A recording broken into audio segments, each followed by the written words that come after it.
The air inside my mother's house always felt colder than it should have. Even in Charleston's sticky July heat, something about the marble floors and echoing hallways made it hard to breathe. I hadn't been home in over 2 years, but little had changed.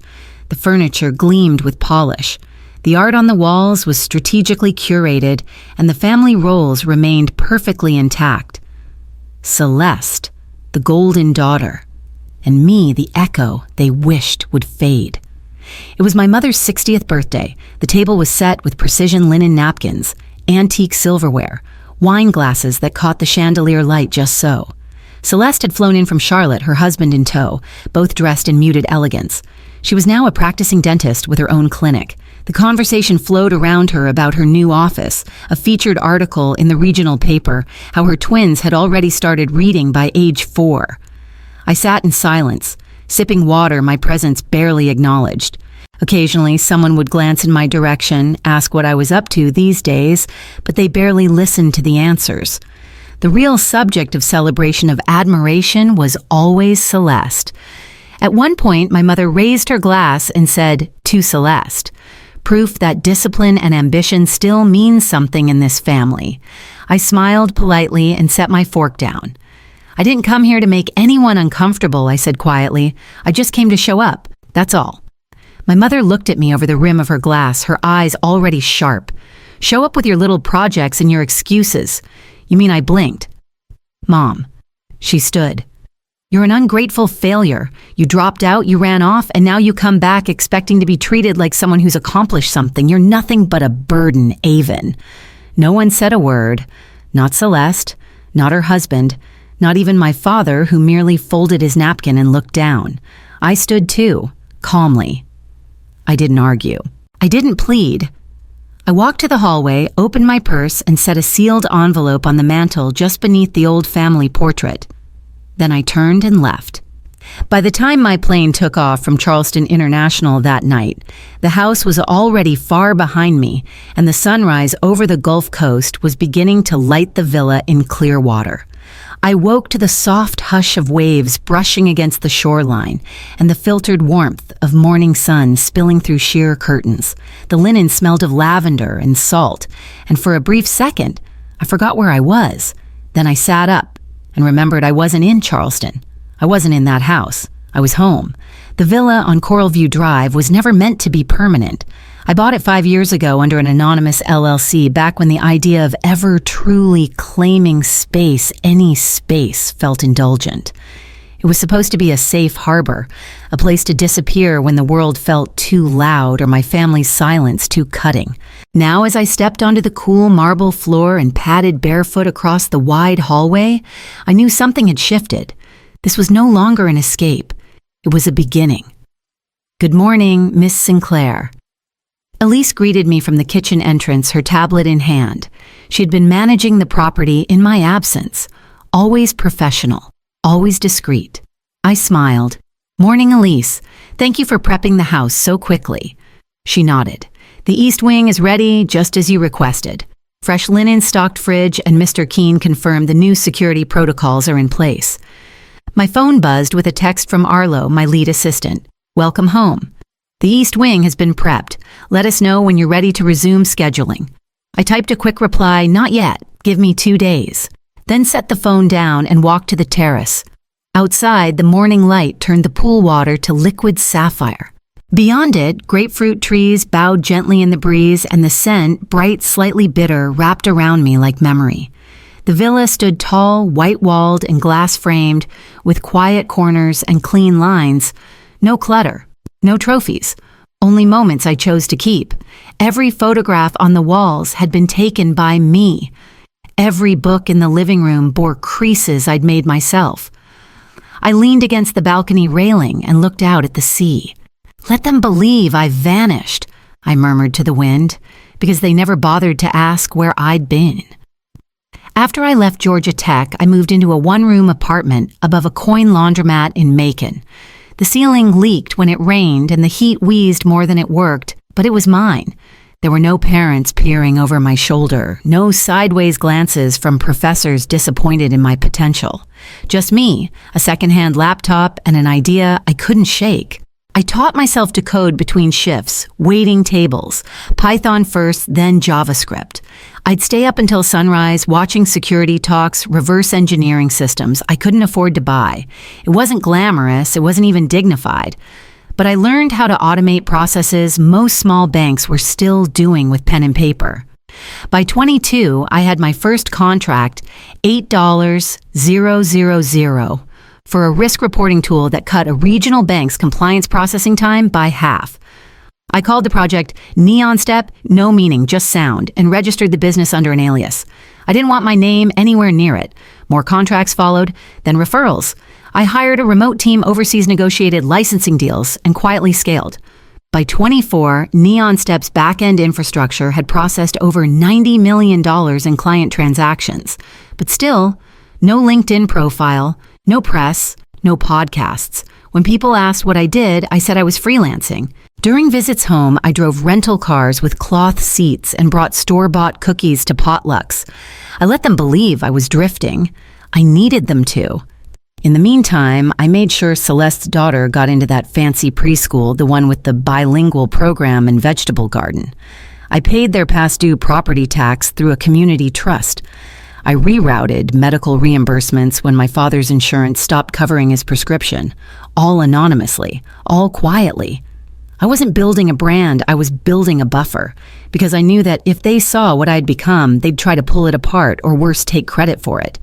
And still, I kept giving, hoping that maybe just once the gesture would reach them before the judgment did. But that hope faded the day Celeste turned my help into a weapon. It was the spring Celeste's daughter was about to start kindergarten, and tuition for the charter school had jumped unexpectedly. I offered to help quietly, directly. Just cover the difference, no expectations.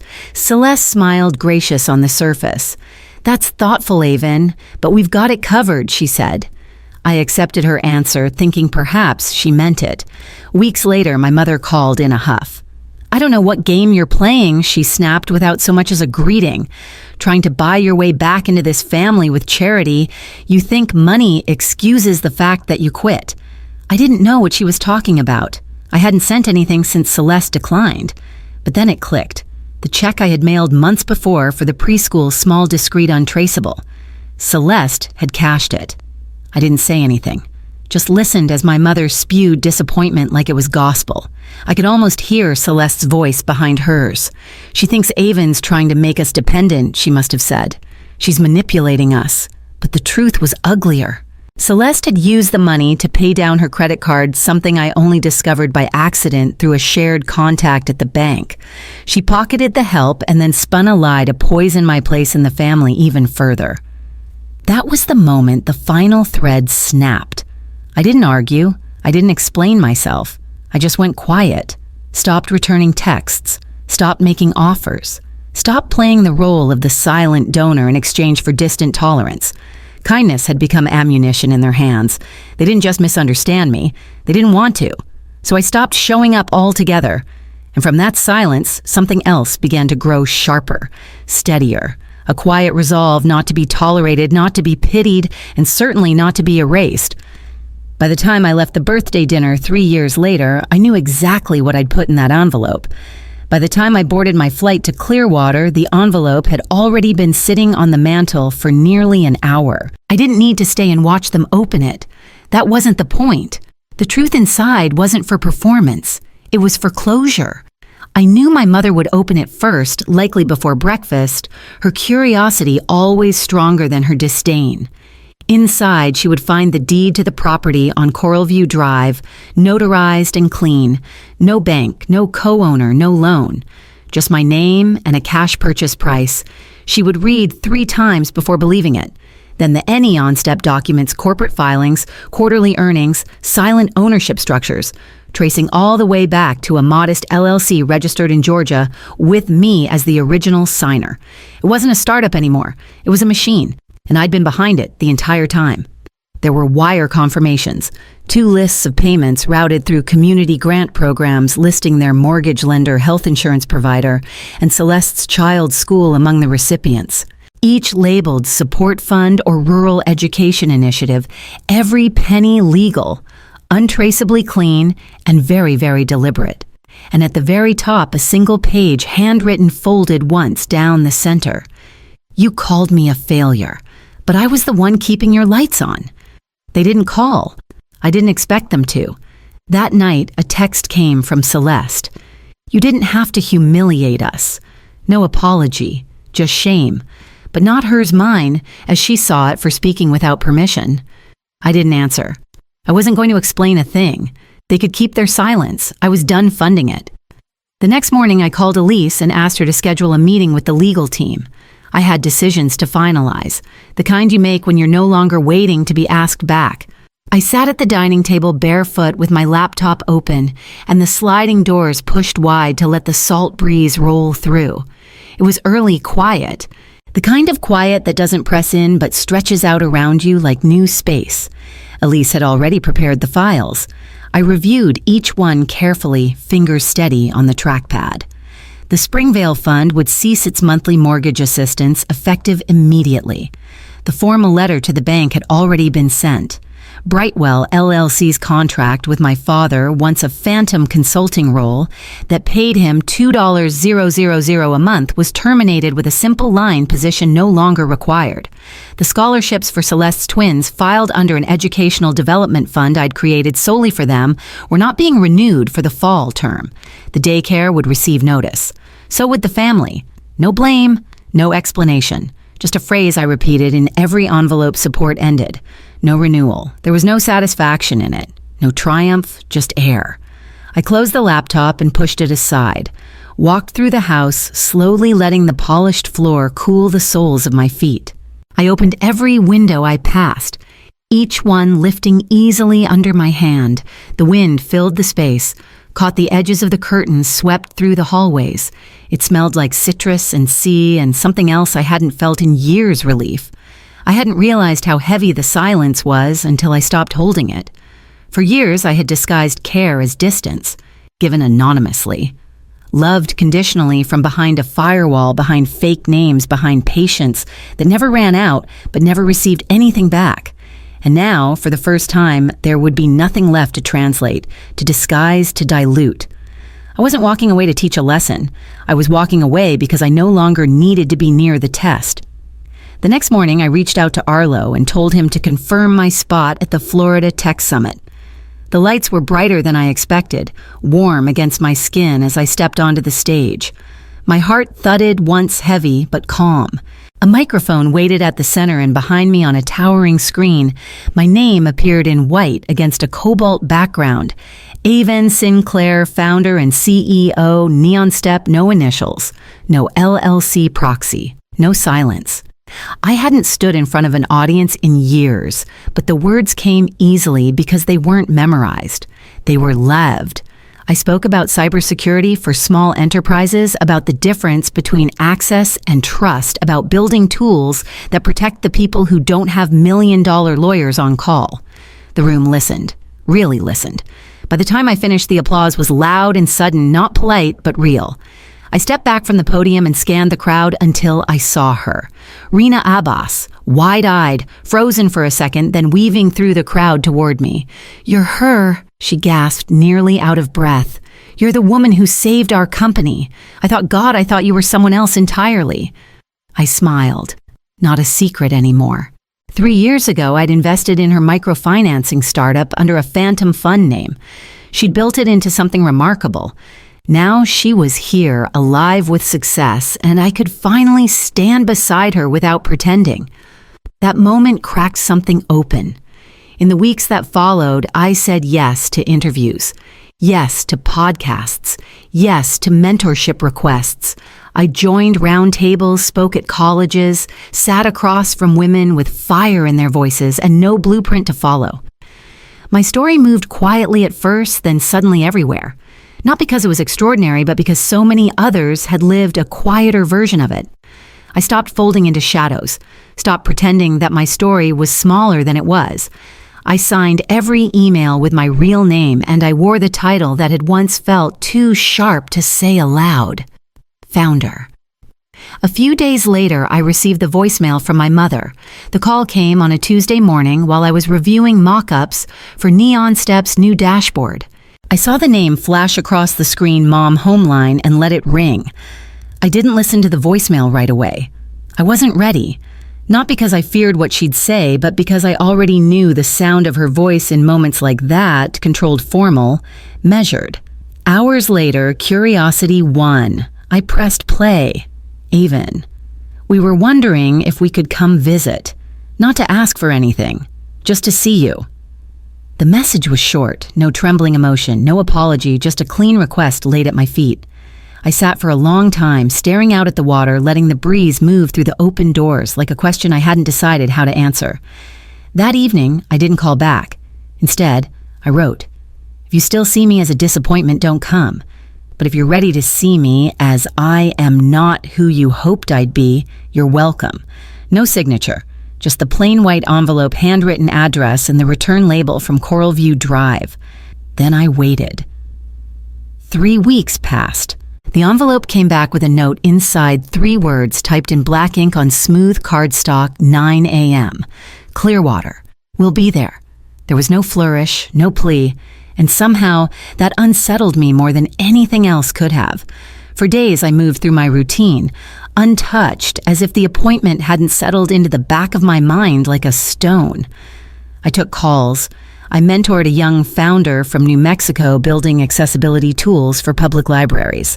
I signed off on a 6-figure partnership, but each evening I found myself sitting a little longer on the terrace watching the sun fold into the sea, wondering what version of my parents would step through that cafe door, wondering if anything had really changed or if I had simply learned how to stand still in front of what once made me small.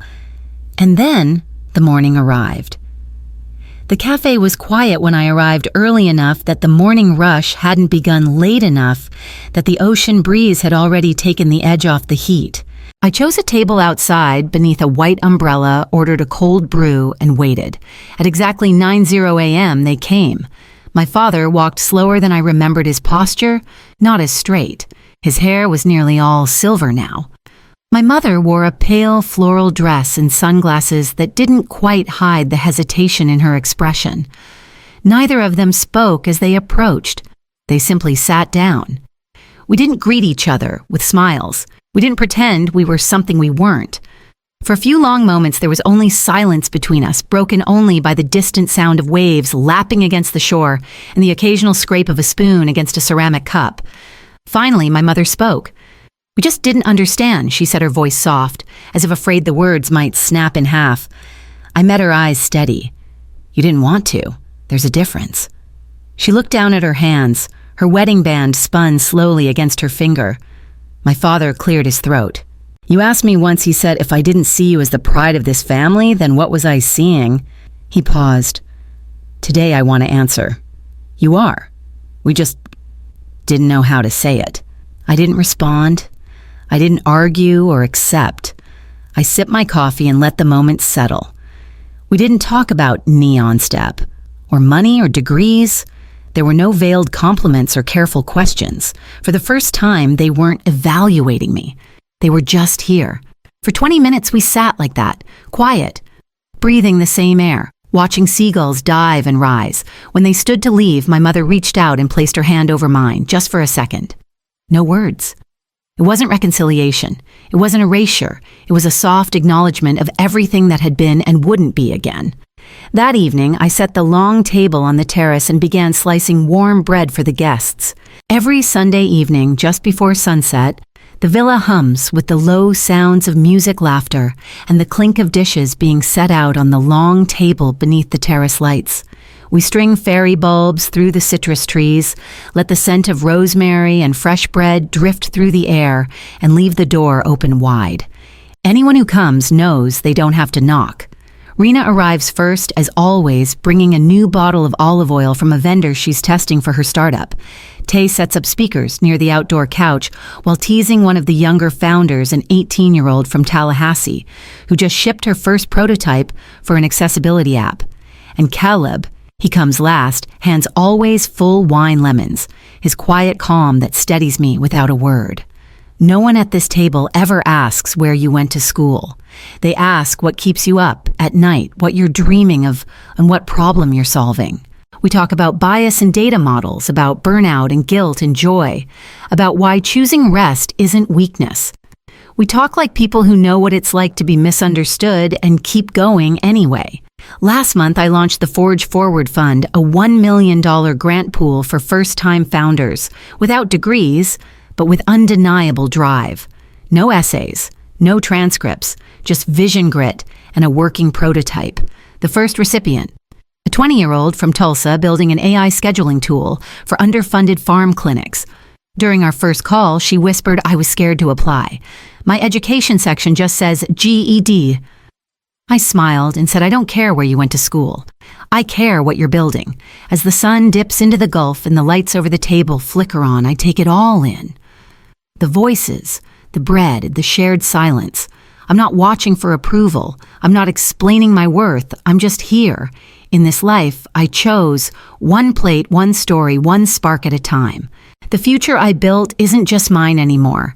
It belongs to everyone who was told they were too late, too unqualified, too small. And it begins with a table that's finally full.